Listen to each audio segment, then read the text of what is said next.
Hello everybody and welcome back to Fable.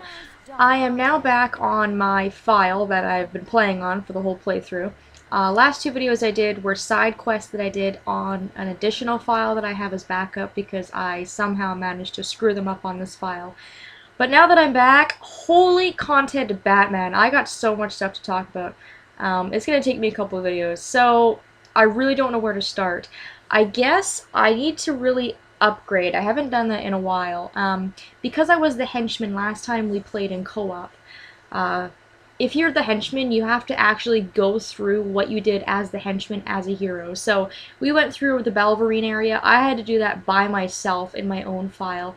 That happens all the time when you are playing as a henchman, just so that your main hero doesn't miss out on the story. So because I went through it not only once and I got the experience as a henchman, but I went through it twice and got the experience as a hero. So as you can see, I have a lot of experience in all of my pools.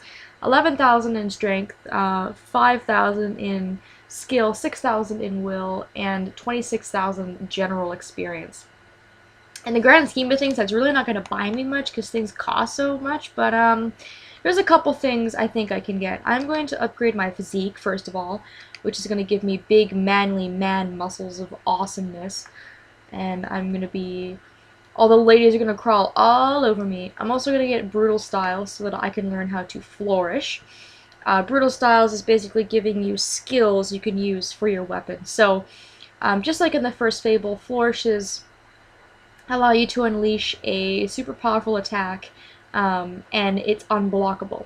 So very, very useful, especially if you have a weapon that is very high level.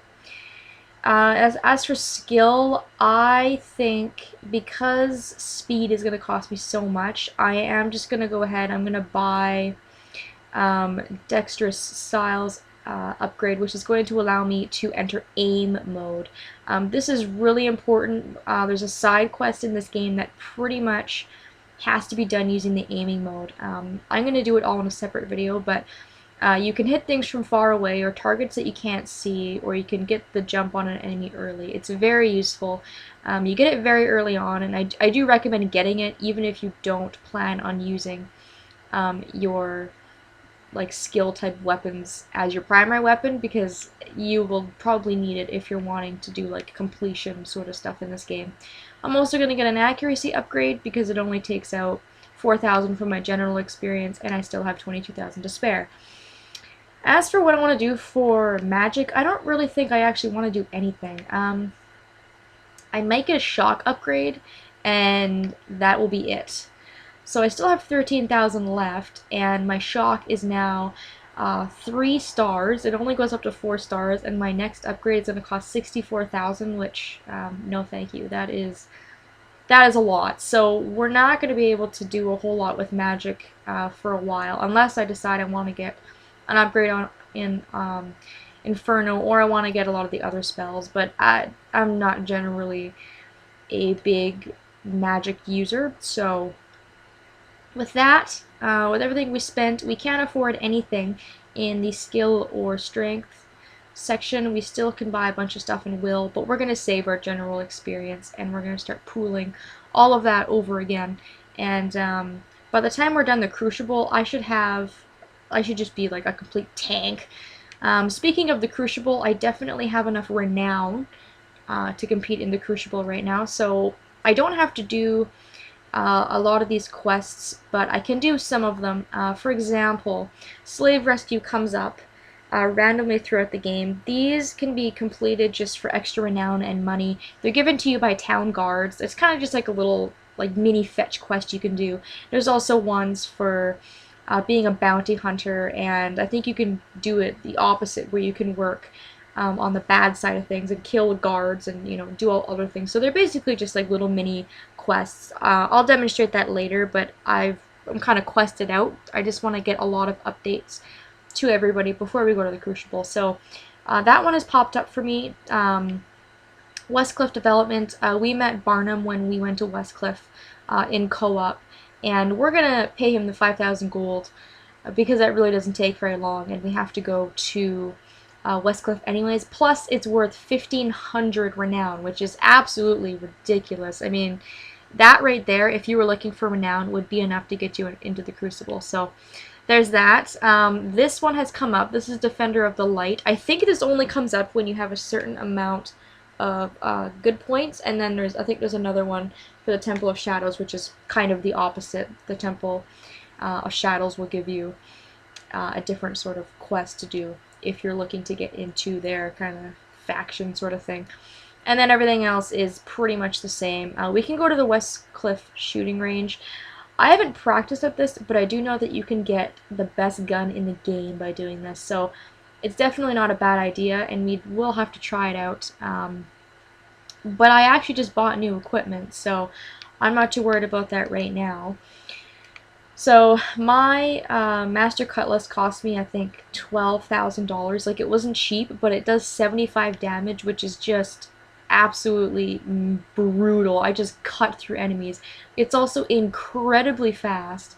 I move like lightning when I use this thing, and I just cut and slash, and it's just absolutely no problem for me. So sword is definitely upgraded, and I decided I wanted a pistol. I've wanted a pistol for a while, but I haven't been able to find a really good one. I really like the small, like flintlock or clock work pistols, the small ones, just because I find that they're faster and they are just as effective as using a big crossbow or a large like shotgun type firearm. So I spent quite a bit of money on weapons, but it is I don't know, I really feel it's necessary for going into the Crucible, and I definitely had the money. I had a lot of money before I started playing today, but I spent a lot of it. Like I said, I went ahead and I spent money on weapons. I also bought myself another house. I bought this house here, which I think cost me $10,000. So I now have another piece of property giving me money, $156 in rent. I went ahead and I upgraded a lot of the equipment. I bought furniture. I bought furniture at the store, so of course I went and upgraded the furniture in there. I also upgraded furniture in my marital home because my wife was complaining. And as you can see, I do have the same wife as I did, or no, that's not her. Yeah, when I was doing this quest last time, I accidentally proposed to this woman, so you'll see she has like a big ring over her head, but I haven't actually married her because it's not yellow. But I do have the same wife as I did in the file where I showed off the ghost quest. She's over here, and it's Alex. It's the same girl from the ghost quest. Like I said, I had done the quest, but I had just kind of screwed it up and didn't want to show it on this file. So that hasn't changed. We live happily in our little home here. And that's about it for that. I think it's going to be like the first Fable where I'm just going to have like a particular kind of, I don't want to say prejudice because that's the wrong word to use, but I'm going to have a particular, I guess, favoritism for my first wife, because I usually do. I always marry one wife, and then I'm always like, oh, I love her the most out of all my wives, because then I end up being like a complete and utter man whore. So we'll probably go visit her from time to time, in between all our heroing stuff and being completely awesome. So I guess it's nighttime. I can also show off a job that I unlocked. So we'll go do that now. My dog is now a level 4-star treasure hunter. I went and I bought a bunch of books from the bookstore, which is another thing I spent a lot of money on. I went to the bookstore, I bought some treasure hunting and some expressions for my dog, as well as some expressions for myself. So if I go into the expression wheel, you'll see that I bought a bunch. I bought Come Back to My Place, which is really, really easy, because when you want someone to sleep with you, you have to kind of like impress them, and you have to wait for them to ask you, and then you give them a thumbs up or a thumbs down. But you can kind of just say, come back to my place, and their pants like blow off of them instantly, and they usually always come with you if they're fond of you. So I bought that from the bookstore. You have to actually buy a book and then read the book to learn it. So I got that. What else did I get? Belch was something that I bought at the bookstore. Again, read a book, got the expression. I'm trying to think. There's a couple other ones that I had gotten.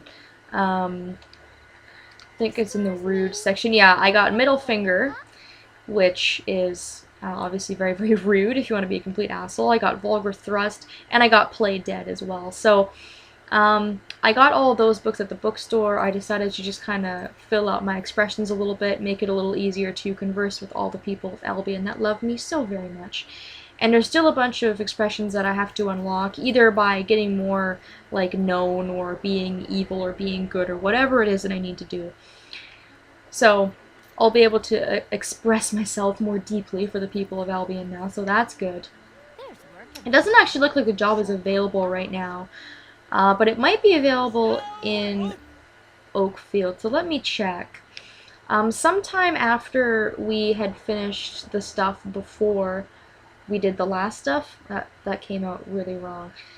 It's been so while since I played this game that I actually, like, forget what we did before the Balverine stuff. I guess after we kind of got Lucien's diary, a new job popped up for me, and it's bartending. So we now have blacksmithing, woodcutting, and now we have bartending. So I don't think I've demonstrated how bartending works, so we're going to go and see that right now. Alright, so here we are in Oakfield, and of course you can see the big yellow exclamation point right by bartending. So as you can see, I've already done up to 3 stars in this. I've just kind of been grinding a little on the jobs to see if I can get them up to a higher level. Bartending is a little different. There's going to be a little meter that fills up from left to right, and if you want to get it in the green section, but if you wait for too long, you will actually drop the glass, break it, and you actually get money taken off. So this, I think, is the only job in the entire series that you actually can lose money in.